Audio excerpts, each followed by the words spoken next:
unbelievably difficult to get high-tech equipment, modern computers, things like this exported into Russia. So Putin says, drop that. The idea is this is appeasement, but why? The goal, of course, is to turn Russia against Iran, as we will show you in the next segment.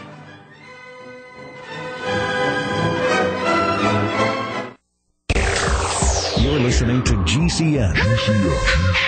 The Genesis Communication Radio Network. Welcome back to World Crisis Radio. Webster, Tarpley here in Washington. Remember, go to tarpley.net, Tarpley.net, and find the entire 1992 biography of Bush the Elder for free. Download it, read it, learn the lessons of it. And also you can find ways to buy the more recent books. Go to tarpley.net. That website is in the process of being upgraded. That will take a while, but in the meantime, you can certainly get all of these things there. You'll also find a good essay from Against Oligarchy, which is the real story of the crash of 1929, British bankruptcy of 1931, and U.S. banking crisis of 1932-33. What you need to know to follow what's going on. That's there for free. Enjoy it. Learn from it. The decision now by the Obama-Gates-Clinton administration to change the anti-missile missile deployments in Eastern Europe from land-based in Poland to Aegis sea-based, but then possibly land-based. This could get into the hundreds, and as the Russian expert says, it could have a space component. What is the goal? It is, of course, to push Russia forward into a conflict situation with Iran. We saw this happening from the Iranian side. The Rafsanjani Mousavi coup faction in Tehran some weeks back was chanting death to Russia, death to China, whereas Ahmadinejad went with the tried and true death to America. But it's the death to Russia, death to China. That's the CIA faction. That's what they were proclaiming with that. That doesn't seem to be going anywhere. It looks like Ahmadinejad is consolidating, much to the chagrin of the Anglo-Americans. That color revolution, it didn't work. The authoritarian apparatus, the Iranian state, is lashing out against these subversive forces, because that's what they are. The forces of color revolution, people power coup, and U.S.-British imperialism. They're losing out, but now they're also trying from the other side, pushing Russia forward. You could see in all the news accounts, it's a bid to get Russia to take the point against Iran in terms of economic sanctions and ultimately of some kind of possible military clash down the road. Who knows how much Brzezinski thinks he can get. Lavrov, of course, the Russian foreign minister, knows this. This is not a secret.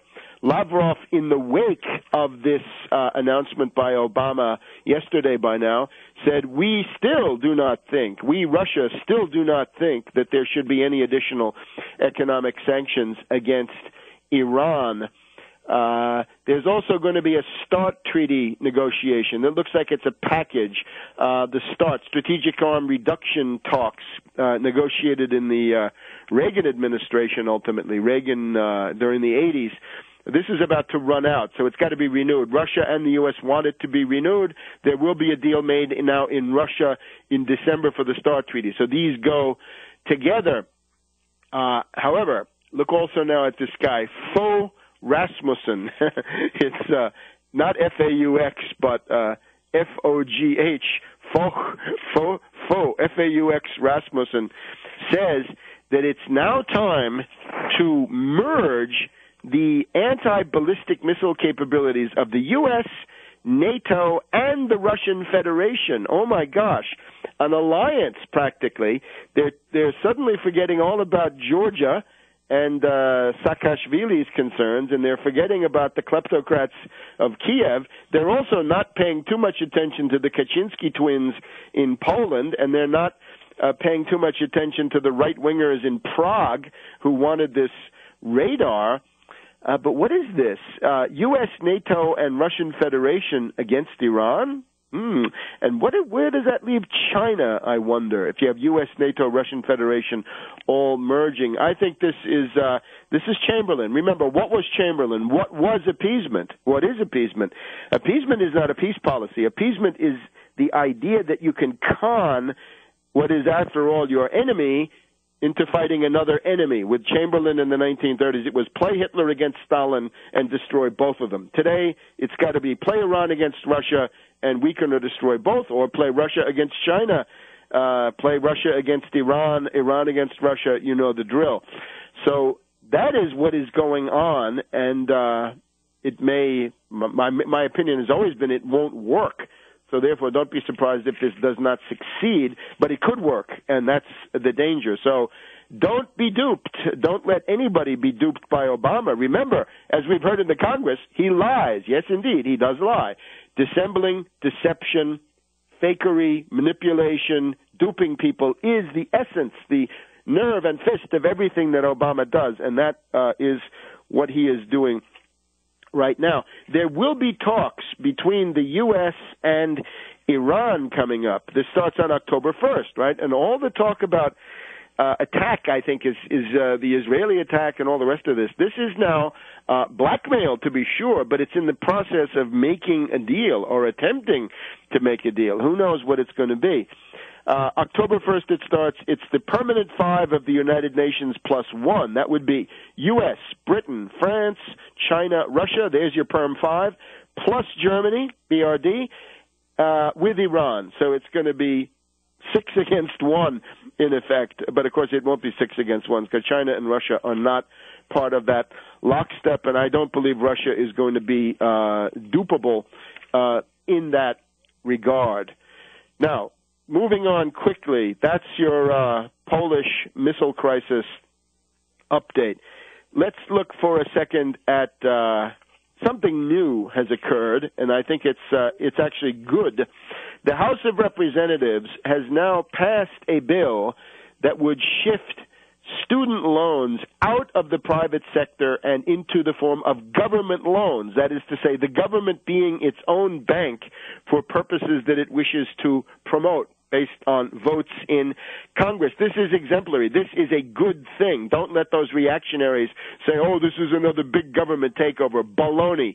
What it has been up to now is a costly program where the U.S. government pays subsidies to private lenders to attain the result of getting those lenders to make student loans. Well, the problem was last year in the credit crunch, they stopped. Many of them simply failed to do so. They were not reliable.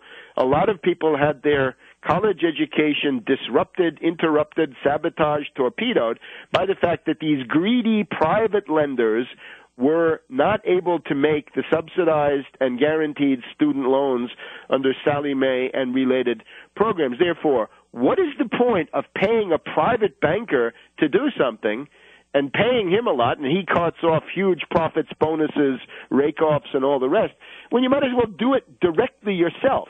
In other words, save some money. The government should be its own bank.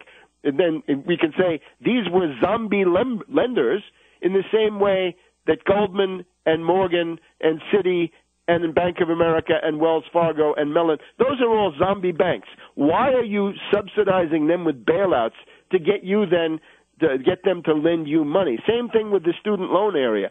Don't let zombie lenders who are greedy for subsidies and give lousy high interest rates to students.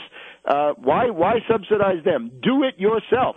If this method were applied to the Federal Reserve, you would have the Federal Reserve become part of the Treasury and issue credit according to acts of Congress. The money supply, the interest rates, and the approved lending categories would all be set by public law, not by a clique of Wall Street zombie bankers meeting in secret, unaccountable, unelected, and all the rest.